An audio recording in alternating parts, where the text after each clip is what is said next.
She took a ride from a stranger at the airport but ended up as his wife. The departures hall buzzed like a restless beehive, rolling suitcases, impatient sighs, and muffled announcements echoing overhead. Clara Monroe stood in the middle of it all, clutching her dead phone like it was a personal betrayal. Her flight had been delayed indefinitely, her luggage misplaced somewhere between terminals, and now the ride she'd booked had cancelled last minute. Of course, she muttered, brushing a lock of hair behind her ear. Why not add public humiliation to the list? Go ahead, universe, pile it on. A voice behind her chuckled, rich and amused. Careful. Challenge the universe like that and it just might throw in a thunderstorm for free. Clara turned to find a man leaning casually against a pillar, and her breath caught. He looked like he'd stepped straight out of a magazine spread, navy suit tailored within an inch of perfection, watch gleaming under the harsh airport lights, and eyes that crinkled with amusement at her misery. Thanks for the pep talk, stranger, she said dryly. Got any actual solutions, or are you here to narrate my downfall? The corner of his mouth lifted in a way that made her stomach flutter. Depends. Where are you headed? Downtown, she sighed, defeated. Supposed to be at a rehearsal dinner. My cousin will absolutely kill me if I don't show. Event planner? He guessed, those sharp eyes taking in her professional but slightly rumpled appearance. Clara blinked. What are you, psychic? You have that organized but secretly panicking look, he said with such confidence that she almost laughed despite her frustration. Her laugh slipped out before she could stop it, surprising them both. He pushed off the pillar with fluid grace. I'm headed downtown too. My driver's outside. You can ride with me. Every instinct Clara possessed screamed stranger danger. But exhaustion, a dead phone, and the smug certainty in his tone pushed her to weigh her options. He looked respectable enough, and frankly she didn't have time to wait 2 hours for another ride. She crossed her arms, studying him. Do I look like the kind of woman who just hops into cars with men in expensive suits? You look like the kind of woman who doesn't have another choice, he said smoothly, and there was something almost challenging in his voice. Her lips twitched despite herself. Cocky, aren't you?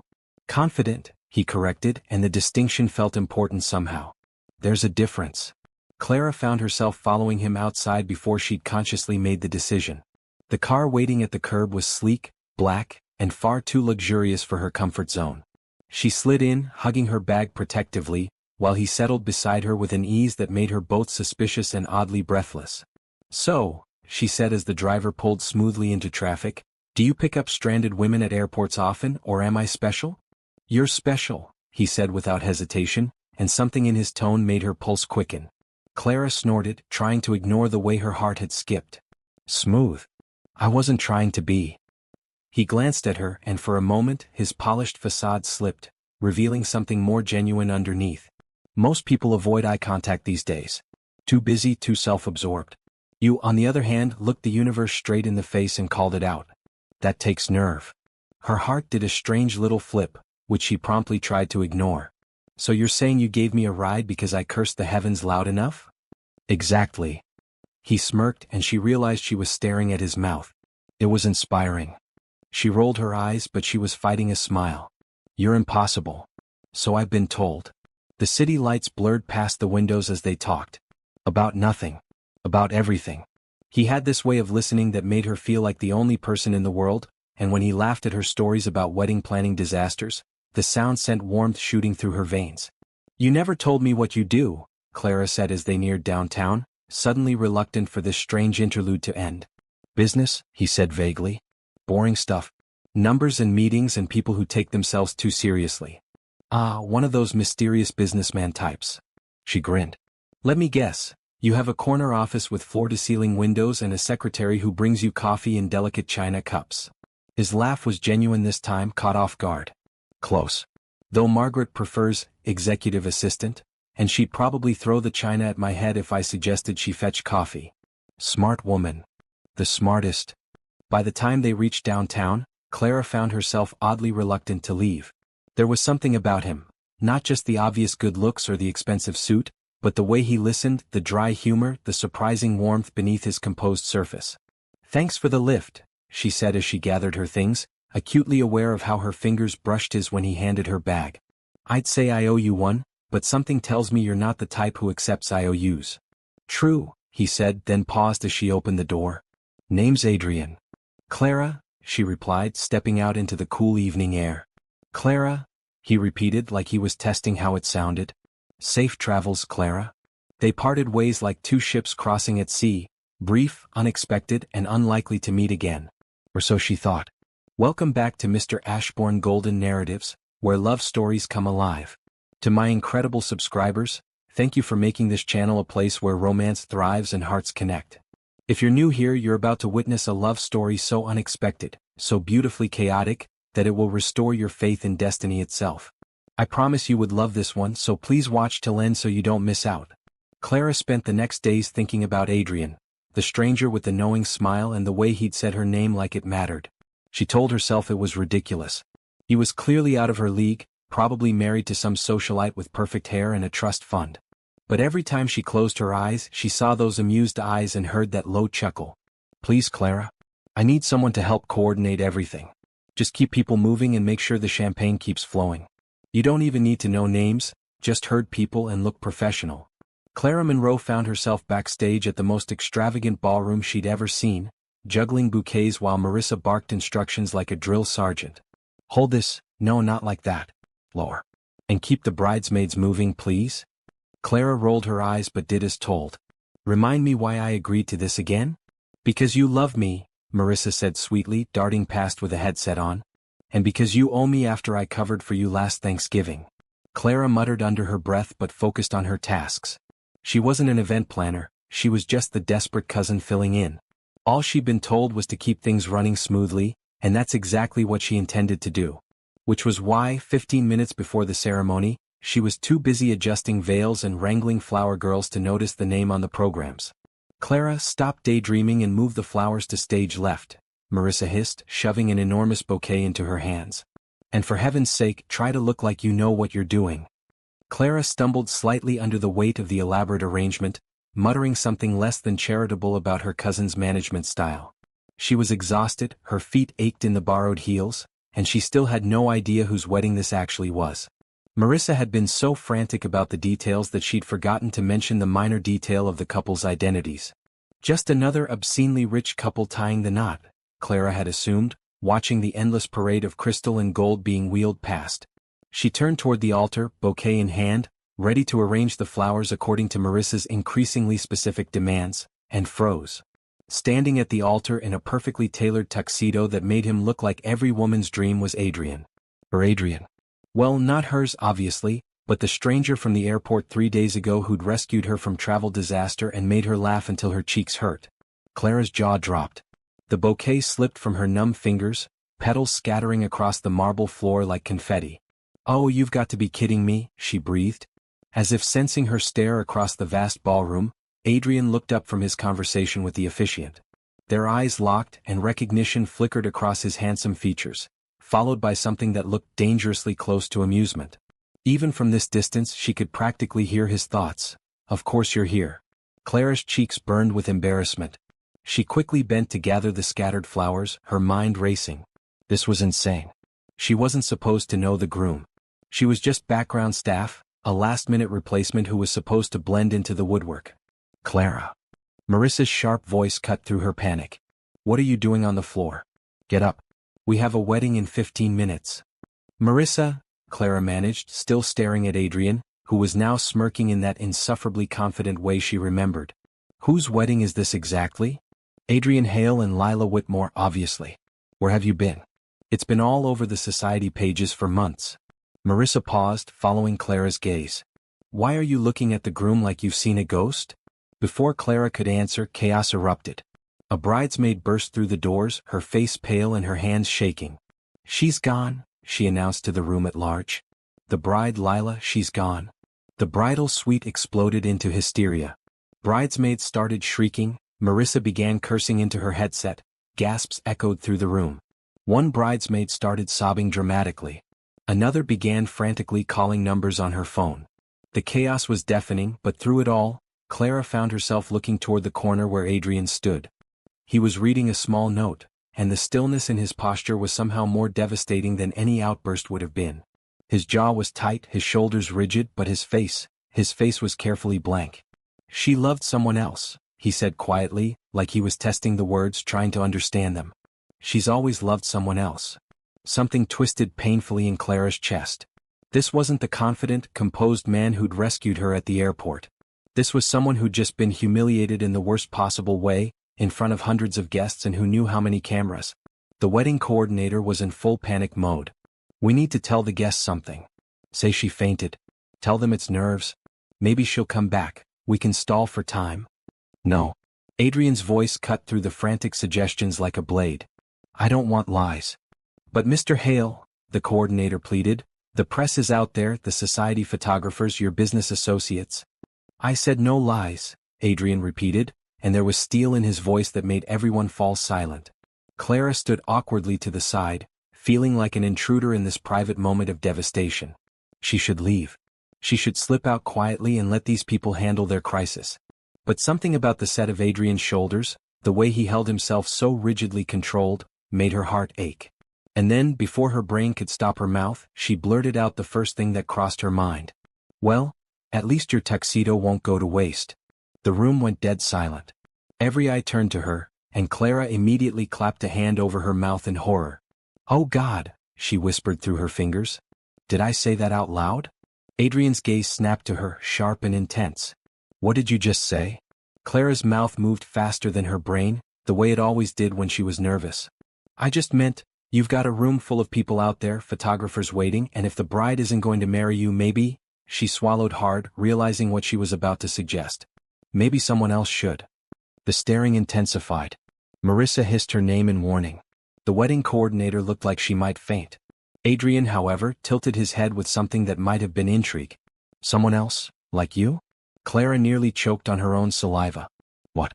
No. I mean, well, yes, but only for appearances. Just so you don't look like... She stopped herself before she could say like a man who got dumped at the altar. Like what? Adrian prompted, and was that amusement creeping back into his voice? Like someone who deserves to be humiliated, Clara said softly, and the truth in her words seemed to surprise them both. For a long moment, they just looked at each other across the chaos of the room. The noise faded into background buzz as Clara found herself caught in those intelligent eyes, seeing past the devastation to something else, consideration, calculation, and maybe just a hint of that same reckless impulse that had led her to get into his car 3 days ago. Interesting proposition, Adrian said finally, his voice carefully neutral. Clara, have you lost your mind? Marissa whispered urgently. Maybe she had. Maybe the stress of the day, the shock of seeing Adrian again, and the sheer unfairness of watching someone hurt him had finally pushed her over the edge. But as she stood there in her borrowed black dress, surrounded by wedding finery and other people's dreams, Clara found herself doubling down. I'm serious, she heard herself say. You have guests, you have a wedding, you have everything except a bride. I could. She gestured vaguely at herself. I could stand in. Just for today. Just so those people out there don't get to see you broken. Tell me in the comments, would you ever make such a crazy offer to save someone's dignity? Sometimes love makes us do the most unexpected things. If you are enjoying this story, please click on that subscribe button. The wedding coordinator looked between them like she was watching a tennis match. This is highly irregular. But not impossible, Adrian said thoughtfully. We'd need to adjust the paperwork, of course, and find you something appropriate to wear. You're actually considering this? Clara asked, her voice rising an octave. You offered, Adrian pointed out with maddening logic. I'm simply evaluating the proposal. I was trying to be helpful. I didn't think you'd actually say yes. Adrian stepped closer, and suddenly the chaos around them seemed to fade. Clara Monroe, are you offering to marry me? Her heart hammered against her ribs. This was insane. This was beyond insane. She barely knew this man, and what she did know suggested he was completely out of her league. But looking at him now, seeing the careful control that couldn't quite hide the hurt underneath, she found herself nodding. Yes, she whispered. Yes, I'm offering to marry you. The room erupted again, but this time with purpose instead of panic. Marissa was shouting orders, bridesmaids were scrambling for alterations, and the wedding coordinator was making frantic phone calls about marriage licenses and legal requirements. Through it all, Adrian watched Clara with an expression she couldn't quite read. Why? He asked quietly, stepping close enough that only she could hear him. Clara looked up at him, this beautiful, complicated stranger who'd somehow become the most important person in her world in the span of 3 days and 30 seconds. Because, she said simply, everyone deserves to have someone stand beside them. Even if it's just for pretend. Something shifted in Adrian's eyes, something warm and grateful and maybe a little dangerous. Just for pretend, he agreed softly. But even as he said it, Clara wondered if either of them believed it. 15 minutes later, she found herself being zipped into a hastily altered bridesmaid's gown, her hands shaking as someone pinned a veil to her hair. "This is madness," she whispered to her reflection. Marissa appeared behind her, eyes bright with something between terror and excitement. "If anyone can pull off crazy, it's you, Clara. Just try not to trip walking down the aisle." The doors opened. Wedding music swelled. Anne Clara Monroe, who'd started the day as nobody special, began walking toward a future she never could have imagined. The chapel doors opened with a resonant creak that seemed to echo through Clara's very soul. Wedding music swelled, the same triumphant march that had been planned for another woman, another bride, another life entirely. But now it was hers, at least for the next 20 minutes. Gasps rippled through the congregation like a wave hitting shore. Clara heard the whispers before she saw the faces. "Who is she? What's happening? Where's Lila? Is that?" Clara's knees nearly buckled. The aisle stretched before her like an eternity of polished marble, lined with hundreds of faces she didn't recognize, society types in designer clothes, business associates with sharp eyes, photographers whose cameras were already flashing like lightning storms. "Breathe," she told herself. "Just breathe and don't trip." But as she took her first step forward, her eyes found Adrian at the altar, and the rest of the world seemed to fade away. He stood perfectly still, hands clasped behind his back, watching her approach with an intensity that made her pulse race. His tuxedo was immaculate, his posture confident, but she could see the tension in his jaw, the slight tightness around his eyes. He was nervous too. Somehow that made her feel better. Step by step, she walked toward him, the borrowed dress rustling around her legs, the hastily pinned veil threatening to slip. She could feel every eye in the room tracking her movement, could practically hear the mental calculations. Who is this woman? How does she know Adrian Hale? What kind of scandal is this? Halfway down the aisle, a flash of panic hit her. What am I doing? This is insane. I'm about to marry a man I met 3 days ago to save him from embarrassment. I don't even know his middle name. But then Adrian smiled, not the polished, social smile she'd seen him use with others, but something softer, more real. Something just for her. And suddenly Clara remembered why she was doing this. Because no one deserved to stand at that altar alone. Not even a stranger who drove expensive cars and wore suits that cost more than her rent. When she finally reached him, Adrian stepped forward and offered his arm. His fingers were warm and steady against hers, anchoring her in the surreal moment. "You look beautiful," he murmured, low enough that only she could hear. "You look terrified," she whispered back. His mouth quirked upward. "Terrified and beautiful. We make quite a pair." The officiant, a kind-faced man who was clearly improvising his way through the most unusual wedding of his career, cleared his throat and addressed the congregation. "Ladies and gentlemen, we gather here today to witness the union of Adrian Hale and..." He paused, consulting hastily scribbled notes. "Clara Monroe." More whispers. More flashes. Clara could practically feel the social media posts being composed in real time. "Marriage," the officiant continued, his voice gaining strength, "is a sacred bond between two people who choose to face the world together. It requires courage, trust, and faith in each other." Clara glanced sideways at Adrian. Courage, trust, and faith. They certainly had the courage part down. This whole situation was insane enough to prove that. But trust? Faith? Those were bigger questions, weren't they? "The couple has chosen to write their own vows," the officiant announced. Clara's eyes widened in panic. "What vows? When did we write vows?" But Adrian was already turning to face her fully, taking both her hands in his. His grip was steady, reassuring, and when he spoke, his voice carried clearly through the chapel. "Clara," he began, and something in the way he said her name made her heart skip. "3 days ago, you were a stranger who refused to let the universe defeat her. Today, you're the woman brave enough to stand beside me when everything fell apart. I can't promise you a traditional marriage or a simple life, or even that I'll always be easy to live with." A few chuckles from the audience. Clara found herself smiling despite her nerves. "But I can promise you honesty," Adrian continued, his eyes never leaving hers. "I can promise you respect. And I can promise that as long as you're willing to face the world with me, you'll never have to face it alone." The chapel was dead silent. Even the photographers had stopped clicking. Clara's throat tightened with unexpected emotion. She hadn't prepared anything. How could she? This morning she'd been planning to grab coffee and maybe organize her closet. Now she was standing at an altar, promising her life to a man who just offered her the most beautiful, honest words she'd ever heard. "Adrian," she began, her voice stronger than she'd expected. "I don't know what I'm doing here. I don't know anything about your world or your life, or whether you prefer coffee or tea in the morning." Soft laughter from the guests. Adrian's eyes crinkled with amusement. "But I know that you're kind enough to offer rides to strangers, brave enough to face public humiliation with dignity, and crazy enough to let someone like me stand beside you today." She paused, feeling tears prick at her eyes. "So I promise to be worthy of that trust. I promise to stand with you whatever comes next. And I promise that if we're going to scandalize high society, we might as well do it with style." Now Adrian was grinning outright and the congregation was chuckling appreciatively. Even the officiant looked charmed. "Do you have rings?" the minister asked. Clara's stomach dropped. Of course they didn't have rings. This whole thing was improvised, insane, completely. Adrian reached into his pocket and produced 2 platinum bands that caught the light like captured starfire. The original wedding rings, Clara realized. The ones meant for a different bride. "May I?" he asked quietly, and something in his tone made it clear he was asking for more than permission to put a ring on her finger. Clara nodded, unable to speak. The ring slid onto her finger like it belonged there, warm and substantial and somehow right. When it was her turn to slide the matching band onto Adrian's finger, her hands were shaking so badly she nearly dropped it. "Steady," Adrian murmured, his fingers closing over hers. "I've got you." And somehow, impossibly, she believed him. "By the power vested in me," the officiant said, his voice ringing with authority, "I now pronounce you husband and wife." The words seemed to echo in the sudden silence.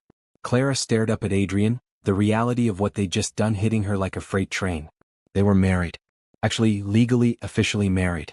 "You may kiss your bride," the officiant announced. Right. The kiss. Adrian's hands came up to frame her face, his thumbs brushing gently across her cheekbones.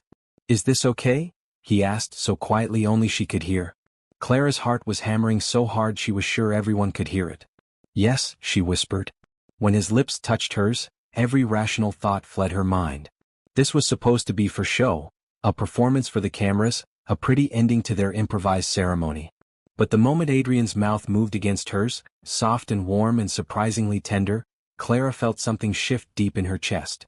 The kiss was gentle at first, almost hesitant, as if he was giving her the chance to pull away. When she didn't, when she actually found herself leaning into him, it deepened just slightly, enough to make her head spin and her knees weak.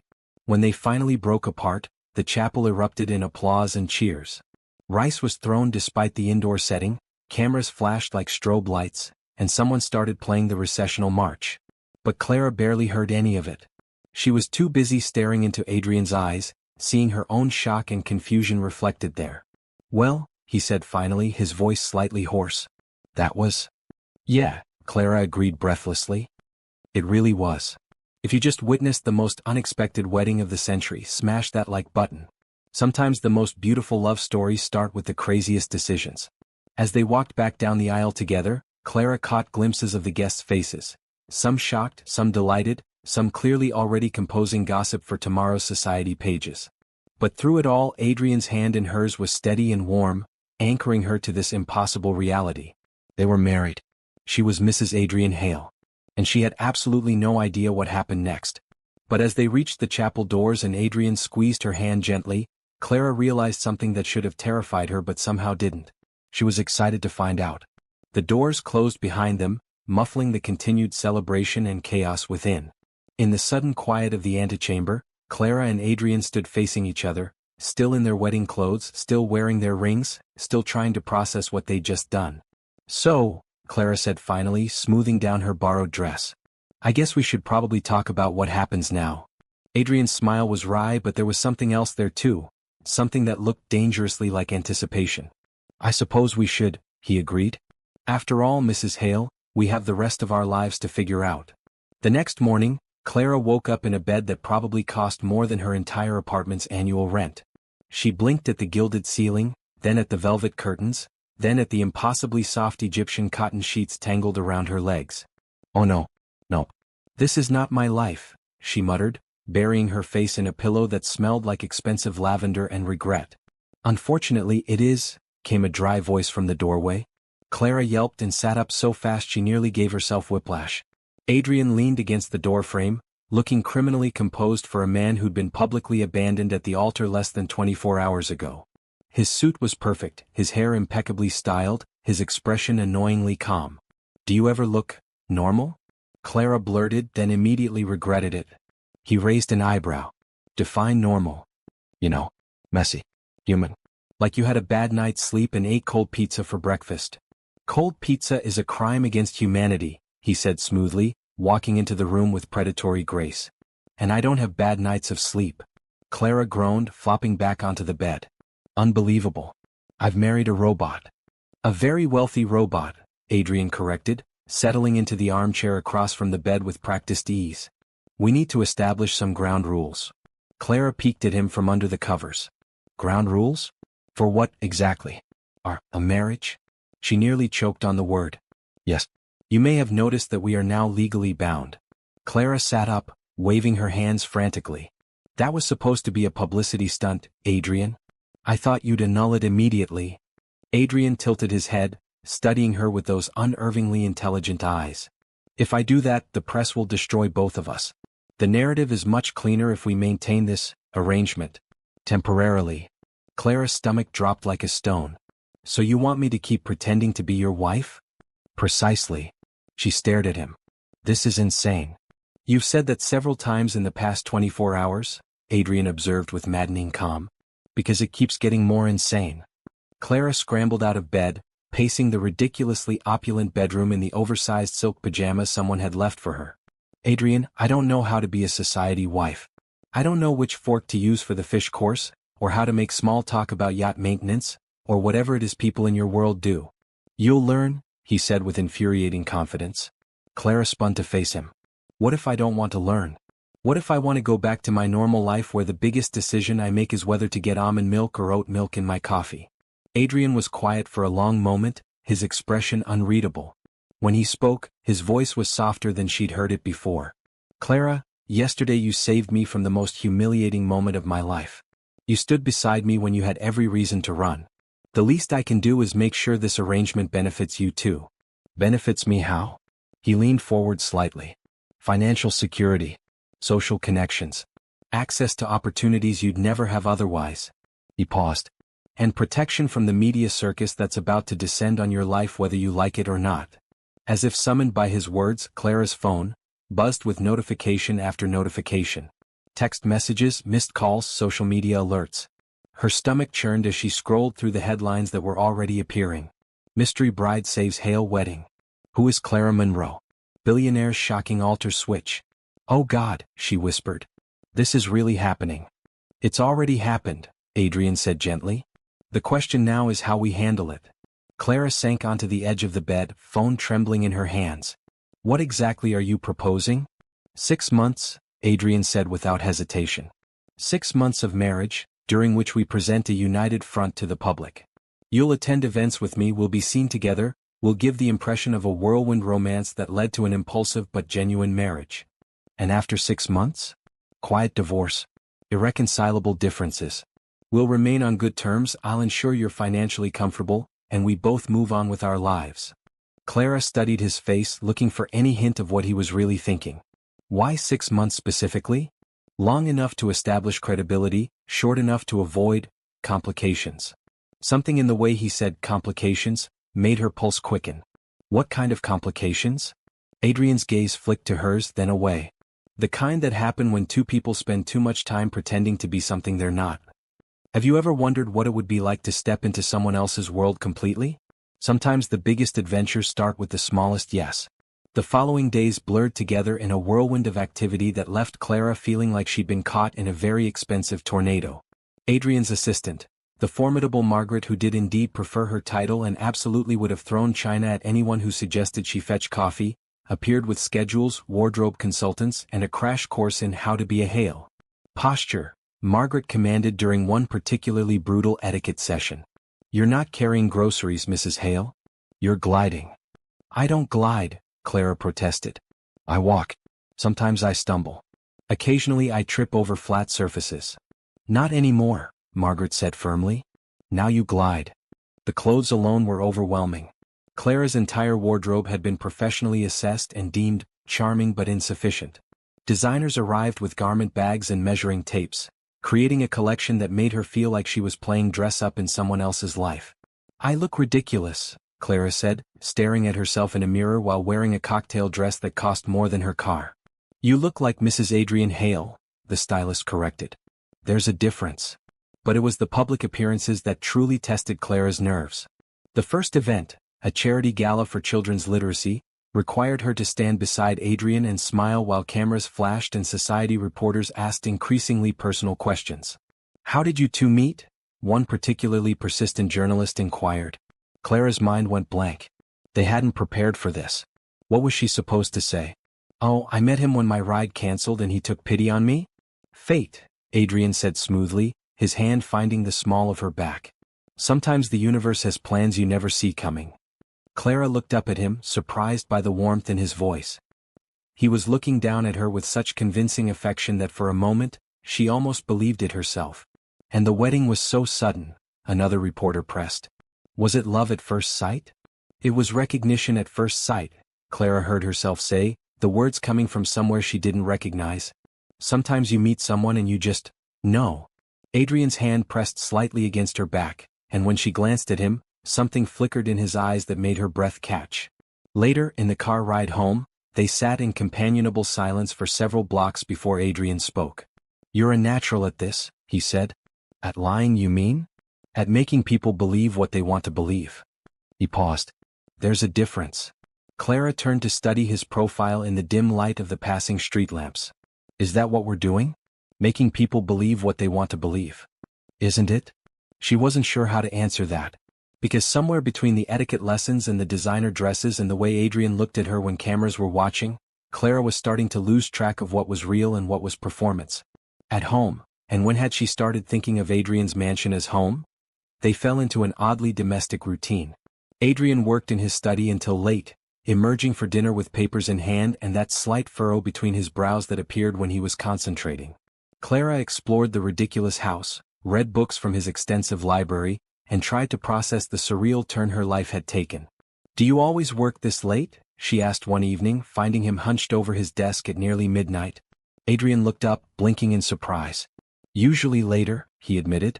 "Why?" "Because it's past midnight and you look like you haven't eaten since breakfast." "I had lunch," he protested. "Coffee doesn't count as lunch." Before he could argue, Clara disappeared and returned with a sandwich and a glass of water. Adrian stared at the plate like she'd presented him with a rare artifact. "You made me food," he said slowly. "It's a sandwich, Adrian. Not exactly fine dining." But he ate it anyway, and something about the simple domesticity of the moment made Clara's chest feel tight. "Thank you," he said quietly when he finished. "For the sandwich?" "For..." He paused, seeming to search for words. "For being here. For making this feel less like an arrangement and more like..." "Like what?" Adrian met her eyes across the desk. "Like a home." The words hung between them, dangerous and sweet. Clara felt her heart skip, and for a moment, the carefully constructed boundaries of their agreement seemed very thin indeed. "Adrian," she began, but he was already looking away, back at his papers. "You should get some sleep," he said, his professional mask sliding back into place. "We have that museum benefit tomorrow night." Clara nodded, recognizing the dismissal for what it was. But as she headed for the door, she couldn't shake the feeling that something had shifted between them, something that had nothing to do with their 6-month arrangement and everything to do with the way he'd said the word home. As she settled into the impossibly comfortable bed that was slowly becoming familiar, Clara stared at the ceiling and wondered when exactly she'd stopped thinking about their marriage as temporary. 3 weeks into their arrangement, Clara discovered that Adrian Hale was human after all. She found him slumped over his desk at 2 in the morning, tie loosened, shirt wrinkled, eyes closed in exhaustion. His usually perfect hair was disheveled from running his hands through it, and there were papers scattered across the mahogany surface like fallen leaves. For the first time since she'd known him, he looked vulnerable. "Adrian?" she whispered, not wanting to startle him. He stirred, blinking slowly as he focused on her. "Clara, what are you doing up?" "I could ask you the same thing." She stepped closer, noting the dark circles under his eyes, the tension in his shoulders. "When's the last time you actually slept? And I mean slept, not just closed your eyes for 20 minutes between meetings." Adrian straightened, attempting to reassemble his composure. I'm fine. Just catching up on some. Don't. Clara's voice was firm. Don't do that thing where you pretend everything's perfect. You look exhausted. He stared at her for a long moment, as if trying to decide whether to maintain his facade or let it crumble. Finally, his shoulders sagged slightly. The Whitmore account, he said quietly. Lila's father is pulling his business. 300 million in contracts gone. And he's not being quiet about why. Clara's heart clenched. Because of the wedding. Because of me marrying you instead of his daughter. Adrian's voice was carefully neutral, but she could hear the pain underneath. He's making sure everyone knows that Adrian Hale can't be trusted with their investments if he can't even manage his personal life properly. That's ridiculous, Clara said, anger flaring on his behalf. You didn't do anything wrong. She left you. Try explaining that to a man whose daughter claims I abandoned her for another woman. Adrian rubbed his temples. The story gets more creative every time she tells it. Clara moved around the desk without thinking, her hand settling on his shoulder.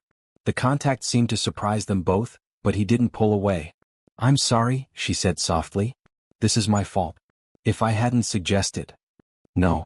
Adrian's hand covered hers, warm and firm. You saved me from something much worse than a few lost contracts. You gave me my dignity. The sincerity in his voice made her chest tight. Still costs a lot, apparently. Adrian chuckled, but there was no humor in it. Everything costs something, Clara. The question is whether it's worth the price. Something in the way he said it made her pulse quicken. And is it? Worth it, I mean. He turned in his chair to face her fully, their hands still connected, his eyes searching hers in the dim light of the desk lamp. Ask me in 5 months, he said quietly. The next evening brought the museum benefit, another glittering affair where Clara was expected to smile, mingle, and play the part of the devoted wife. She was getting better at it, she had to admit. The conversations came easier now, the social graces felt less foreign. But it was the quiet moments with Adrian that undid her. Like when he placed his hand on her lower back while introducing her to a potential business partner, the touch lingering just a second longer than necessary. Or when she caught him watching her during a conversation about art restoration, his expression soft and unguarded. You're staring, she murmured when they had a moment alone by the sculpture garden. Am I? Adrian's lips quirked upward. I was thinking. About what? About how you argued with that collector about the ethics of private ownership versus public access. Very passionately, I might add. Clara flushed. Was I too intense? Margaret said I should keep conversations light and pleasant. Margaret's never seen you defend something you believe in, Adrian said, and there was something in his voice that made her look at him more closely. It's formidable. Formidable in a good way or a terrifying way? Both, he admitted, and the honesty in his answer sent warmth shooting through her veins. They were interrupted by a waiter offering champagne, but the moment lingered between them like a secret. Later that night, they returned home tipsy on expensive champagne and the strange intimacy of shared glances across crowded rooms. Clara kicked off her heels in the foyer and sighed dramatically. I think I'm getting the hang of this whole society wife thing, she announced, patting toward the kitchen in her stockings. Oh. Adrian followed, loosening his bow tie. What gave it away? I only insulted one person tonight and it was definitely deserved. That man who said poor people choose to be poor? He had it coming. Adrian laughed, a real laugh, not the polished chuckle he used at events. Remind me never to get on your bad side. Too late, Clara said, pulling a bottle of water from the refrigerator. You've already seen me at my worst. Remember? Stranded at the airport, cursing the universe. That wasn't your worst, Adrian said, accepting the water she offered him. That was just, you. Unfiltered. Is that a compliment or an insult? It's an observation. Adrian leaned against the kitchen island, studying her. Most people in my world are very careful about what they show. Every word, every expression, every emotion is calculated for maximum effect. Sounds exhausting. It is. His voice grew quiet. But you're exactly who you are always. No calculation, no hidden agenda. It's refreshing. Clara felt heat rise in her cheeks. You make me sound like some kind of naive kid. I make you sound honest, Adrian corrected. There's a difference. The kitchen fell silent except for the quiet hum of expensive appliances. Clara found herself very aware of how close they were standing, how the champagne had softened the edges of Adrian's usual control, how his shirt was slightly wrinkled and his hair mussed in a way that made him look almost approachable. "Adrian," she began, not sure what she wanted to say. "Clara." His voice was softer than she'd ever heard it. They stood there in the dim kitchen light, the space between them charged with something neither of them wanted to name. Clara felt herself leaning forward slightly, drawn by the warmth in his eyes and the way he was looking at her like she was something precious. But before either of them could move, Adrian stepped back, the moment breaking like a bubble. "We should get some sleep," he said, his professional mask sliding back into place. "Early meeting tomorrow." Clara nodded, trying to ignore the disappointment that settled in her chest like a stone. "Right. Of course."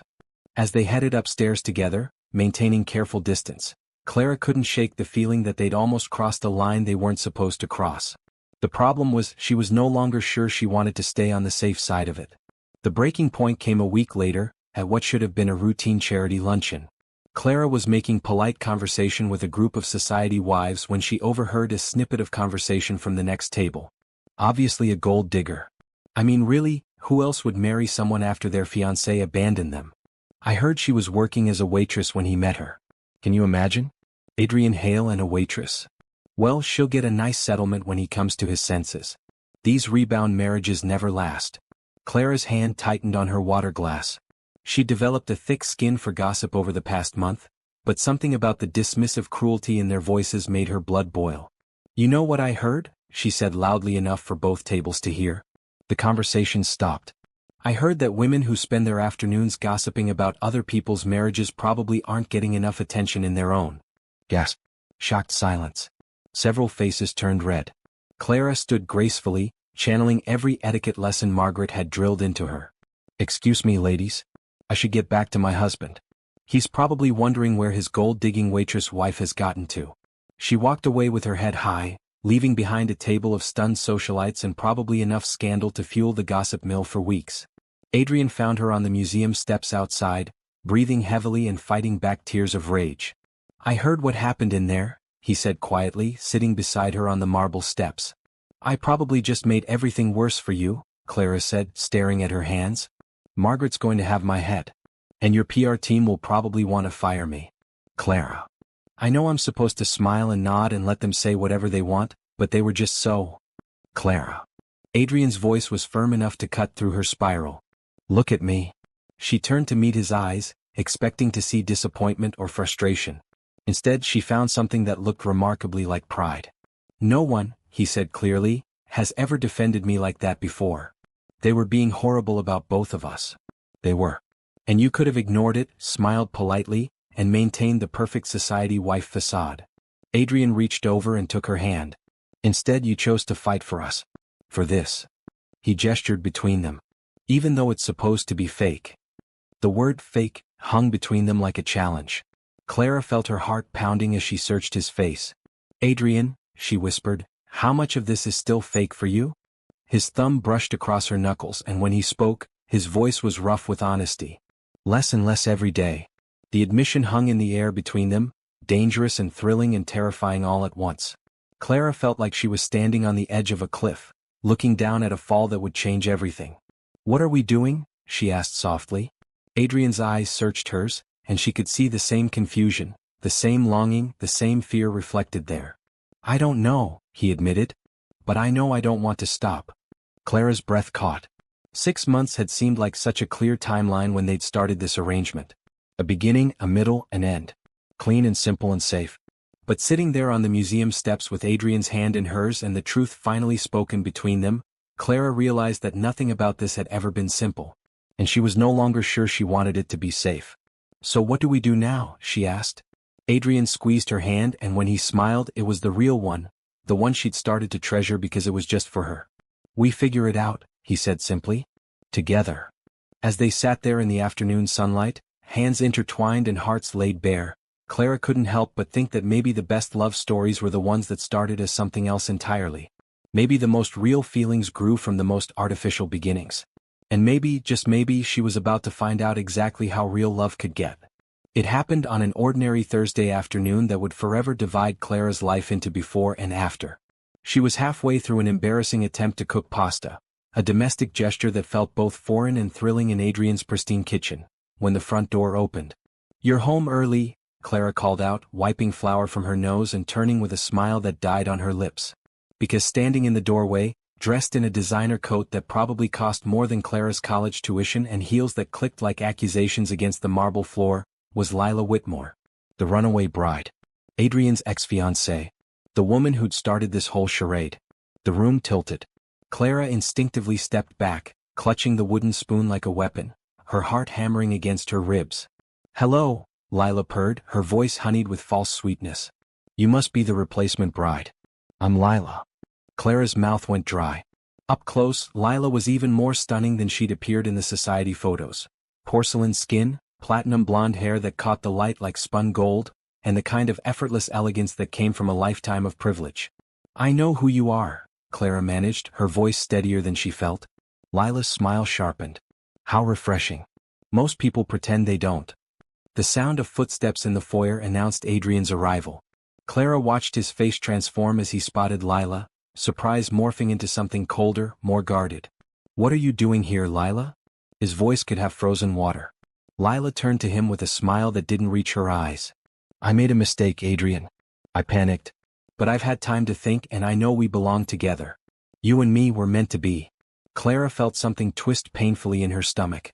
The casual confidence in Lila's voice, the way she moved through the space like she owned it, the history that stretched between her and Adrian like an invisible thread, it all made Clara feel like an intruder in her own life.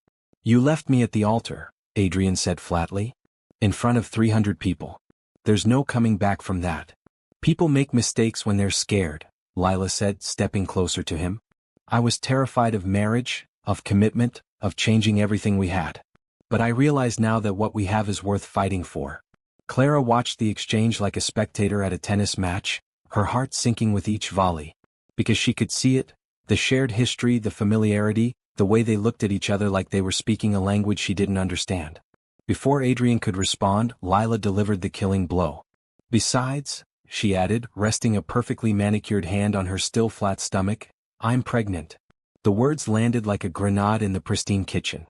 Clara's wooden spoon clattered to the floor, the sound echoing in the sudden silence. Adrian went completely still. "What did you say?" "I'm pregnant," Lila repeated, her voice trembling just enough to sound vulnerable. "With your child." The silence that followed was deafening. Clara's pulse roared in her ears as she watched Adrian's face, searching for any sign of what he was thinking. But his expression gave nothing away, shocked, yes, but unreadable. Clara's mind raced. The timeline, it was possible. Adrian and Lila had been together, engaged, planning a life. Of course they'd been intimate. Of course this could be real. "Adrian," Lila pressed, tears gathering in her eyes with Oscar-worthy timing, "you know we were together. This is your child. Our child." Clara felt like she was drowning in slow motion. She wanted to laugh, to scream, to shake Adrian and tell him it was obviously a lie. But what if it wasn't? What if Lila really was carrying Adrian's baby? What if everything Clara had started to feel, everything she'd started to hope for, was about to be destroyed by biology and history and a love that predated her by years? "How far along?" Adrian's voice was carefully controlled. 8 weeks, Lila said. "I found out last week but I needed time to process. To figure out what it meant for us." Adrian's jaw tightened almost imperceptibly. Clara knew him well enough now to recognize the signs of his mind working, calculating, trying to make sense of impossible information. "You said you loved someone else," he said quietly. Lila's perfect composure cracked just slightly. "I was confused, scared. But being pregnant, it changes everything. It made me realize what really matters." Clara forced herself to speak, though her voice sounded foreign to her own ears. "How convenient. Leave him at the altar, then show up pregnant months later when he's moved on." Lila's gaze snapped to her, and for a moment, pure venom flashed behind those blue eyes before the mask slipped back into place. "And who exactly are you in this situation?" Lila asked sweetly. "The rebound? The temporary distraction." The words hit their target with surgical precision. Clara felt her cheeks burn, not with embarrassment but with rage. Because wasn't that exactly what she was? A placeholder, a 6-month arrangement, a woman playing dress-up in someone else's life? Enough. Adrian's voice cut through the tension like a blade. "Lila, I need you to leave. Now." "Adrian, please?" "Now," he repeated, and there was steel in his voice that brooked no argument. Lila's tears dried up with remarkable speed. "Fine. But this isn't over, Adrian. That baby is yours and you know it. When you're ready to face reality instead of playing house with your substitute, you know where to find me. She swept out as dramatically as she'd arrived, leaving behind the lingering scent of expensive perfume and devastation. The kitchen fell silent except for the sound of Clara's ragged breathing. She stared at the flour-covered countertop, at the abandoned pasta, at the domestic scene that now felt like a cruel joke. "Clara," Adrian began. "Don't." She held up a hand, not trusting herself to look at him. "Just, don't. We need to talk about this." Clara laughed, but there was no humor in it. "Talk about what? The fact that your ex-fiancée is pregnant with your child? The fact that you're going to be a father?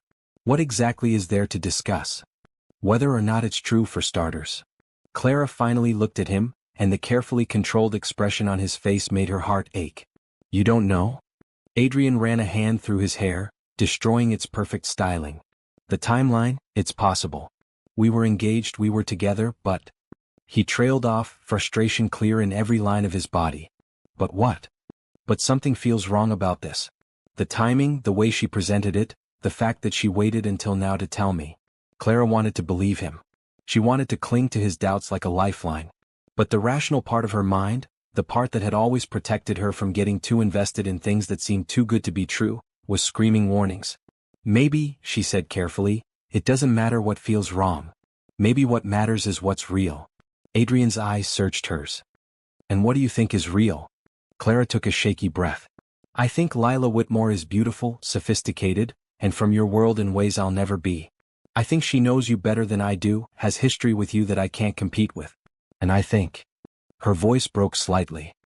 "I think if she's carrying your child, then none of what we've been building here matters."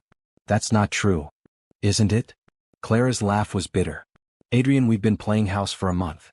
She's talking about creating an actual family with you." Adrian stepped toward her, but Clara backed away. The distance felt necessary, protective. 6 months, she said quietly. "That was our agreement. 6 months and then we go our separate ways." "Clara." "Maybe it's better this way," she continued, the words cutting her throat as she spoke them. "Maybe this is the universe's way of reminding us what this really is. What I really am in your life." "And what's that?" Clara met his eyes, forcing herself to say the words that would protect her heart, even if they destroyed it in the process. "Temporary." The word hung between them like a sword.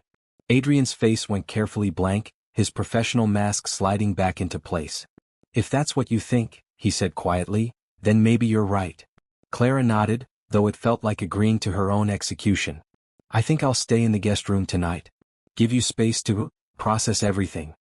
Adrian didn't argue, which somehow hurt more than if he'd fought her on it. As Clara walked past him toward the stairs, she caught the faint scent of his cologne, the one that had become as familiar as breathing over the past month. She wanted to stop, to turn around, to take back everything she just said. Instead she kept walking. That night, Clara lay in the unfamiliar guest room bed, staring at the ceiling and trying not to think about the wedding ring still on her finger. Down the hall, she could hear Adrian moving around, probably pacing his study the way he did when he was trying to solve an impossible problem. The problem was, some problems couldn't be solved. Some situations didn't have clean solutions or happy endings. Some love stories ended before they really began. Clara closed her eyes and tried not to think about how empty the bed felt without Adrian's steady breathing beside her. She tried not to remember the way he'd looked at her in the kitchen just days ago, like she was something precious. Most of all, she tried not to think about the fact that tomorrow, everything would be different. Because whether Lila was telling the truth or not, whether the baby was real or not, the damage was done. The careful foundation they'd built over the past month, the trust, the growing feelings, the tentative hope, had been shattered by 3 little words. "I'm pregnant." And Clara wasn't sure it could ever be repaired. Outside, rain began to fall against the windows, and Clara pulled the covers over her head, wishing she could disappear entirely. Wishing she'd never gotten into that car at the airport. Wishing she'd never fallen in love with a man who was never really hers to begin with. But most of all, wishing that love was enough to compete with history, biology, and the devastating possibility that the woman who'd broken Adrian's heart might also be carrying his child. Drop a broken heart in the comments if you've ever had your world turned upside down just when everything seemed perfect. Sometimes life has the cruelest timing. The days that followed Lila's bombshell were a masterclass in polite torture. Clara and Adrian moved through their shared space like strangers, maintaining the careful choreography of two people desperately trying not to touch the same surfaces at the same time. The headlines were merciless. Hail love triangle.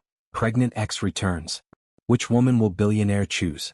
Baby drama rocks society marriage. Clara stopped reading after the third article referred to her as the interim wife and Lila as the mother of his heir. The writers had already decided how this story would end. Adrian, meanwhile, had retreated behind walls of professional courtesy that made Clara feel like she was back to being a stranger he'd picked up at an airport. He was unfailingly polite, distantly kind, and completely unreachable. "We need to settle this scientifically," he announced over breakfast on their fourth day of careful avoidance.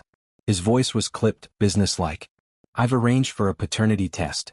Clara looked up from her untouched coffee. "Non-invasive. Of course. Just blood work from Lila, DNA from me. Results in a week. And then?" Adrian's jaw tightened almost imperceptibly. "Then we'll know."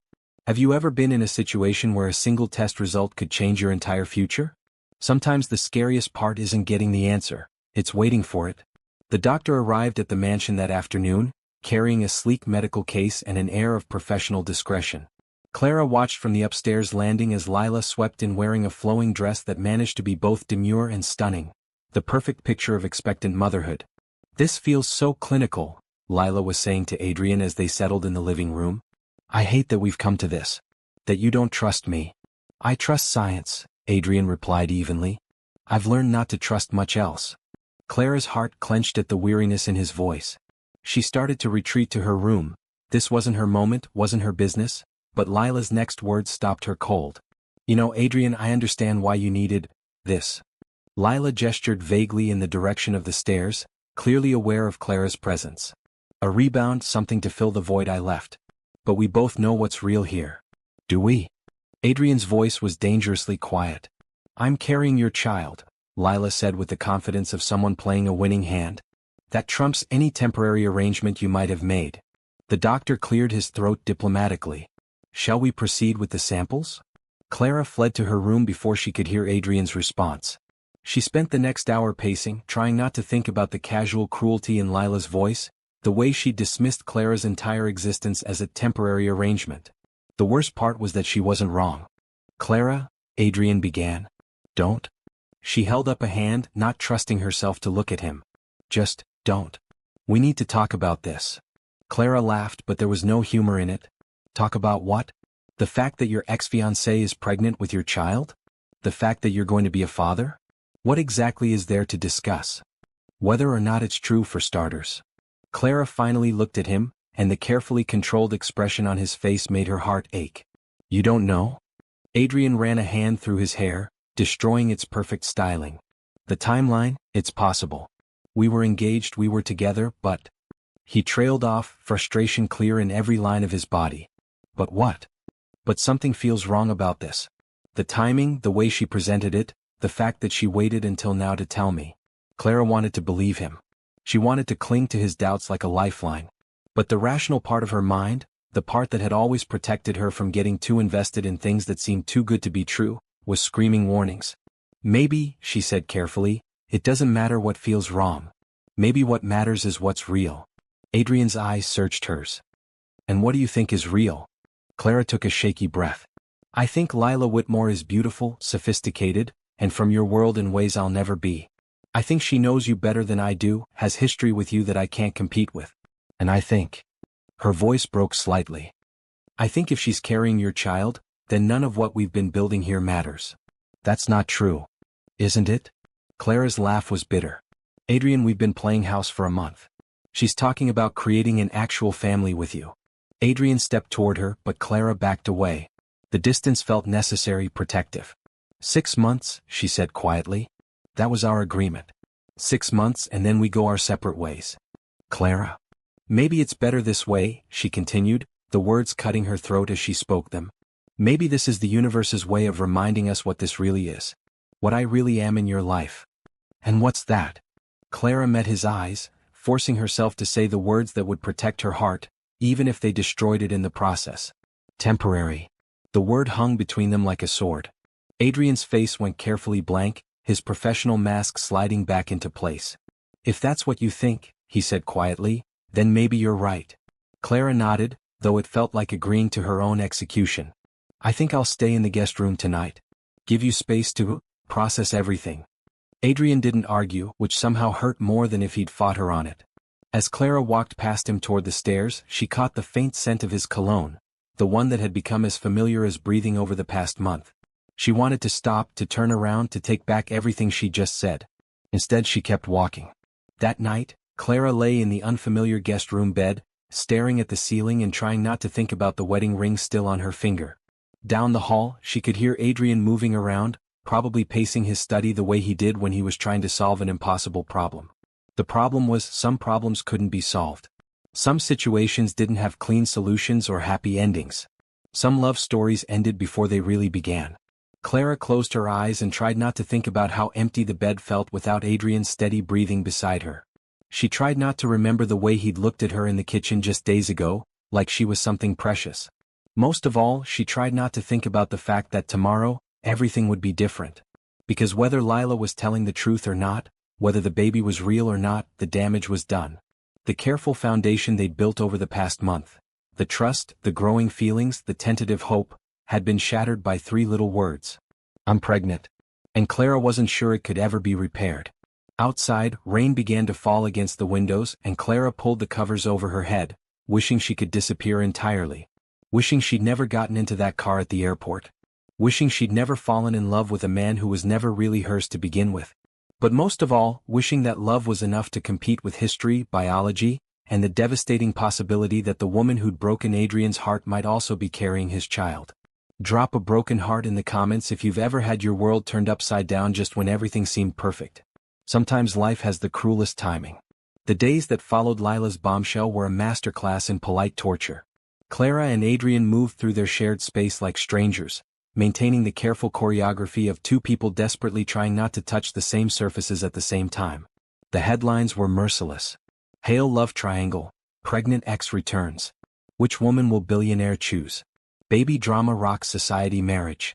Clara stopped reading after the 3rd article referred to her as the interim wife, and Lila as the mother of his heir. The writers had already decided how this story would end. Adrian, meanwhile, had retreated behind walls of professional courtesy that made Clara feel like she was back to being a stranger he'd picked up at an airport. He was unfailingly polite, distantly kind, and completely unreachable. We need to settle this scientifically, he announced over breakfast on their 4th day of careful avoidance. His voice was clipped, businesslike. I've arranged for a paternity test. Clara looked up from her untouched coffee. Non-invasive. Of course. Just blood work from Lila, DNA from me. Results in a week. And then? Adrian's jaw tightened almost imperceptibly.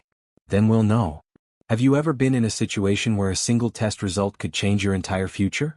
Sometimes the scariest part isn't getting the answer, it's waiting for it. The doctor arrived at the mansion that afternoon, carrying a sleek medical case and an air of professional discretion. Clara watched from the upstairs landing as Lila swept in wearing a flowing dress that managed to be both demure and stunning. The perfect picture of expectant motherhood. This feels so clinical, Lila was saying to Adrian as they settled in the living room. I hate that we've come to this. That you don't trust me. I trust science, Adrian replied evenly. I've learned not to trust much else.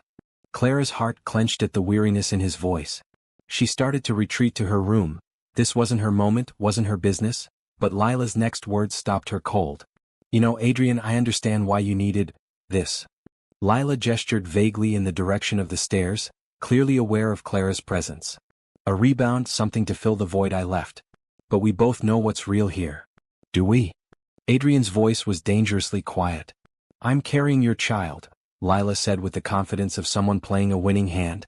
That trumps any temporary arrangement you might have made. The doctor cleared his throat diplomatically.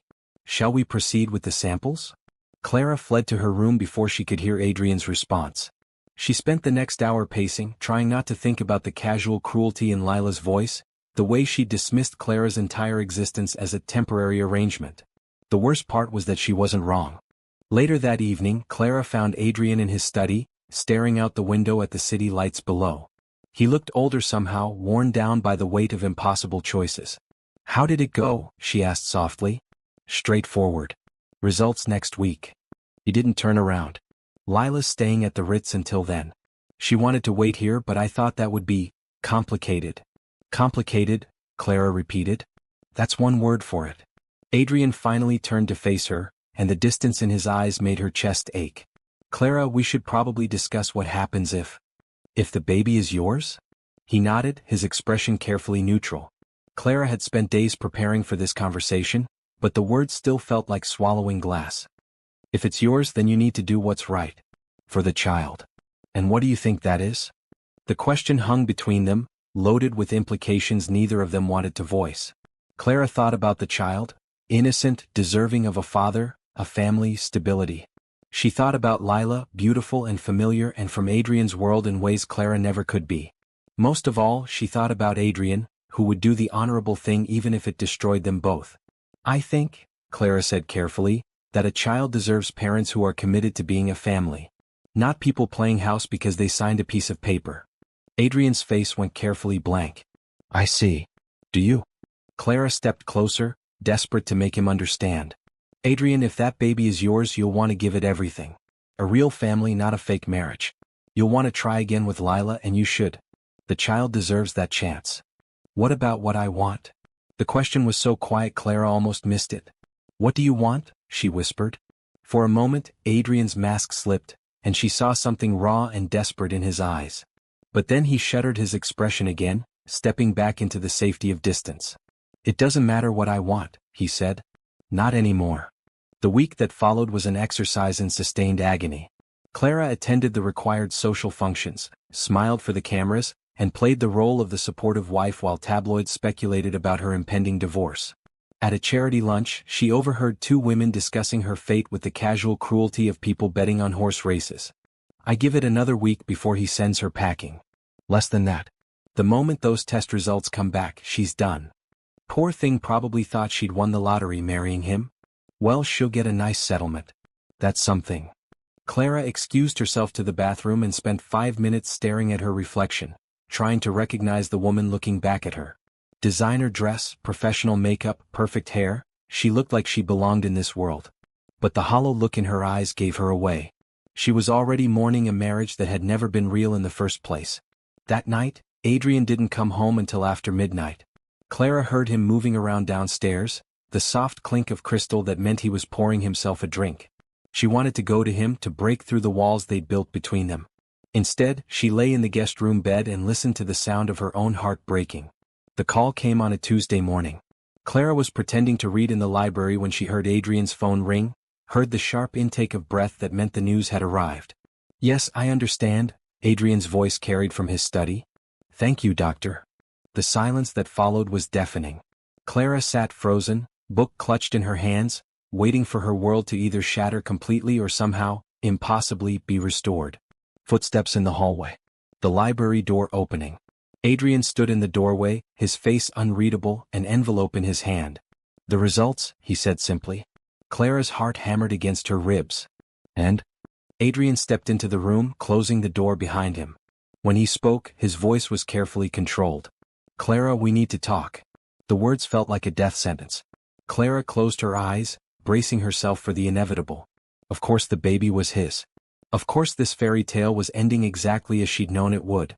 She'd been living on borrowed time from the moment she'd walked down that aisle, and now the bill had come due. Just tell me, she whispered, not opening her eyes. Please. She heard Adrian move closer, felt the couch dip as he sat beside her. When she finally forced herself to look at him, the expression on his face was unlike anything she'd ever seen. Clara, he said softly, the baby isn't mine. The words hit her like a physical blow. Clara stared at him, certain she'd misheard. What? The test results are conclusive. I am not the father of Lila's child. Clara's book slipped from her numb fingers. But, she was so sure. The timing? Was a lie, Adrian said, and there was something dangerous in his voice now. The doctor confirmed she's actually 12 weeks along, not 8.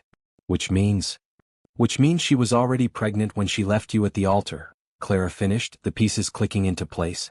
She was carrying someone else's child and going to let you believe it was yours. Adrian nodded, his jaw tight with controlled fury. She gambled that I wouldn't demand a test. That honor and obligation would be enough to bring me back to her. Clara felt like she was floating, untethered from reality. So what happens now?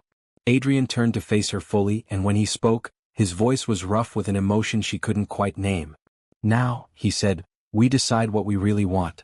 Without lies, without obligations, without anyone else's agenda.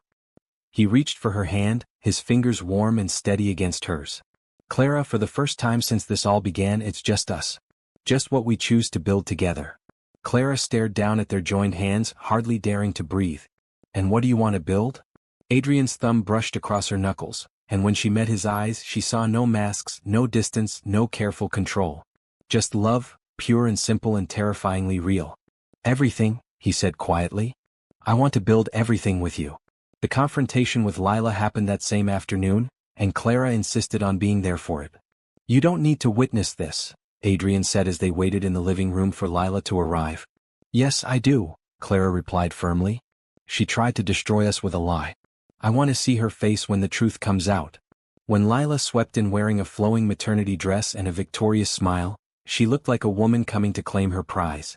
Adrian, darling, she purred, moving toward him with arms outstretched. I knew you'd come to your senses once you had time to process everything. Adrian remained seated, his posture rigid. Sit down, Lila. Something in his tone made her pause, uncertainty flickering across her perfect features. Is everything all right? You seem tense. The test results came back, Adrian said without preamble. Lila's smile brightened. Well, of course they did. I told you the baby was yours. She placed a protective hand over her stomach. Now we can finally move forward, plan for our future together. The baby, Adrian said clearly, is not mine. The words hit Lila like a physical blow. Her face went white, then red, then white again. That's impossible. There must be some mistake. The only mistake, Clara interjected, was thinking you could manipulate him with lies. Lila's gaze snapped to her, venom flashing in those blue eyes. You have no idea what you're talking about, you little? The doctor confirmed you're 12 weeks pregnant, Adrian cut in coldly. Not 8 as you claimed. Which means you were already carrying another man's child when you left me at the altar. Lila's mouth opened and closed like a fish gasping for air. Adrian, I can explain? Can you? Adrian stood slowly, and there was something terrifying in his calm. Can you explain how you were going to let me raise another man's child while believing it was mine? Can you explain how you plan to build a marriage on that foundation of deception? It's not like that, Lila stammered, her composure finally cracking. I was confused, scared. Marcus, the father, he's married, he can't leave his wife. But you and I, we have history, we could have made it work. By lying to me for the rest of our lives? Lila's tears were real now, desperate and ugly. I panicked. When I found out I was pregnant, I didn't know what to do. Marcus wouldn't acknowledge the baby, wouldn't help me. But you're honorable, you would have done the right thing. The right thing, Adrian repeated, his voice deadly quiet. You mean raise a child under false pretenses while you continued whatever relationship you have with its actual father? No. I would have ended things with Marcus, I swear. We could have been a real family. Clara felt sick listening to the desperation in Lila's voice, the casual cruelty of her plan. A real family built on lies. At least I'm from his world. Lila snapped, her mask slipping completely. At least I know how to be the wife he needs, not some nobody playing dress-up. The insult barely registered because Adrian was already moving, placing himself protectively between Clara and Lila. Get out, he said, his voice like ice. Get out of my house, get out of my life, and if you ever speak to or about my wife that way again, you'll discover exactly how ruthless I can be. Lila's face twisted with rage and humiliation. Your wife? You think this little arrangement is real? She's a charity case, Adrian. A temporary distraction. She's the woman I love, Adrian said clearly, and the words rang through the room like a bell. The woman who saved me from making the biggest mistake of my life. Marrying you? Lila recoiled as if slapped. For a moment, she looked genuinely broken, all her beauty and poise stripped away to reveal someone desperate and small. Fine, she whispered, gathering the tattered remains of her dignity. Fine. But when this little fantasy ends, when you realize what you've thrown away for a nobody, don't come crawling back to me. I wouldn't dream of it, Adrian replied. After Lila left, Clara and Adrian stood in the silence of their living room. The truth finally settled between them like sunlight after a storm. You told her you loved me, Clara said softly. Adrian turned to face her, and the vulnerability in his eyes took her breath away. I told her the truth. Adrian. I know this started as an arrangement, he said, stepping closer. I know we agreed it was temporary. But somewhere between your terrible cooking and your fierce loyalty and the way you defend art restoration ethics with the passion of a warrior, I fell completely in love with you. Clara's eyes filled with tears. I fell in love with you too. Somewhere between your midnight work sessions and your surprising kindness and the way you make me feel like I'm worth defending. Adrian reached up to cup her face, his thumbs brushing away her tears. So what do we do now? Clara smiled through her tears, feeling lighter than she had in weeks. We stop pretending this is fake. And what is it instead?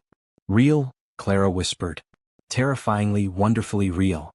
When Adrian kissed her this time, it wasn't for cameras or appearances or anyone's expectations. It was just for them, just for love, simple and true and finally acknowledged. As they held each other in the golden afternoon light, Clara thought about how strange life was. She'd married a stranger to save his dignity, but in the end, he'd saved her too, from a life half-lived, from settling for less than extraordinary love. Sometimes the biggest lies lead us to the most beautiful truths. Drop a heart if you believe in love that starts in the most unexpected ways. 2 weeks later, Adrian called a press conference that would become the stuff of society legend. Cameras flashed like lightning as he stepped onto the stage of the grand ballroom, Clara at his side. She wore a simple but elegant dress in soft blue, her choice not a stylist's, and when she smiled, it was genuine, radiant, and completely her own. Ladies and gentlemen, Adrian began, his voice carrying clearly through the packed room, many of you have speculated about my marriage, my relationship with my ex-fiancée, and the recent complications that arose. Reporters leaned forward hungrily, pens poised over notepads, cameras zooming in for the perfect shot. I'm here today to set the record straight, Adrian continued, then did something that shocked everyone present. He reached for Clara's hand and laced their fingers together, right there in front of hundreds of cameras. Yes, my marriage to Clara began unexpectedly. Yes, it started under circumstances that raised questions. But what I want you to understand is this. Clara Monroe Hale is not my rebound, my placeholder, or my second choice. His voice grew stronger, more passionate. She is my partner. My equal. The woman who stood beside me when my world fell apart and helped me build something better from the pieces. Clara squeezed his hand, tears pricking at her eyes as he continued. She is brilliant, fierce, kind, and brave enough to take on a world that wasn't always welcoming to her. She makes me laugh when I take myself too seriously, challenges me when I'm wrong, and loves me not despite my flaws, but with full knowledge of them. Gasps rippled through the crowd. This wasn't the polished corporate speech they'd expected. As for the recent claims made by my former fiancé, they have been thoroughly investigated and found to be entirely false. Ms. Whitmore will not be part of our lives going forward, and I ask that you respect our privacy regarding this matter. Adrian turned to look at Clara then, and his voice softened with unmistakable love. What I will say is this. I intend to spend the rest of my life proving to this extraordinary woman that she made the right choice when she took a chance on a stranger at an airport, and again when she agreed to take his name. The room erupted in questions, flashes, and barely contained chaos, but Clara barely heard any of it. She was too busy staring at Adrian, at the love in his eyes, at the way he'd just declared his feelings to the entire world without a hint of reservation.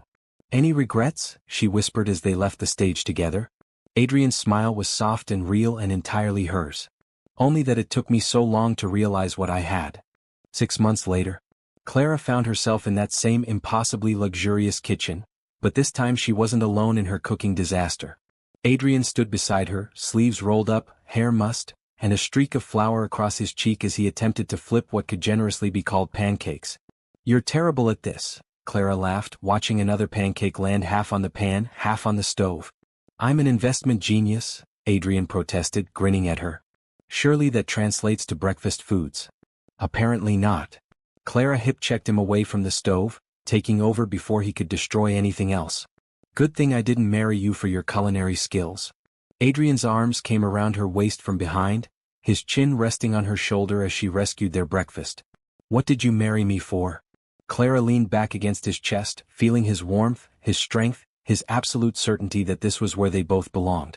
Your devastating charm and incredible humility, obviously. Adrian laughed, the sound rumbling through his chest and into her back. Obviously. They'd moved past the 6-month mark without discussion, without fanfare, without any acknowledgement that their arrangement had officially expired. Because what they had now wasn't an arrangement at all, It was a life, built day by day, moment by moment, choice by choice. "I love you, Mrs. Hale," Adrian murmured against her ear. Clara turned in his arms, pancakes forgotten, and looked up at the man who'd started as a stranger and somehow became her everything. "I love you too, Mr. Hale." As they kissed in their sunlit kitchen, surrounded by the sweet chaos of their attempted breakfast and the quiet contentment of a love that had surprised them both, Clara marveled at the strange turns life could take. She'd gotten into a stranger's car at an airport because she was desperate and out of options. She'd married him to save his dignity and her own heart. And somehow, impossibly, she'd found exactly where she belonged. Sometimes the most beautiful love stories begin with the simplest acts of kindness. If this story reminded you that love can find us in the most unexpected places, hit that subscribe button and tell me in the comments.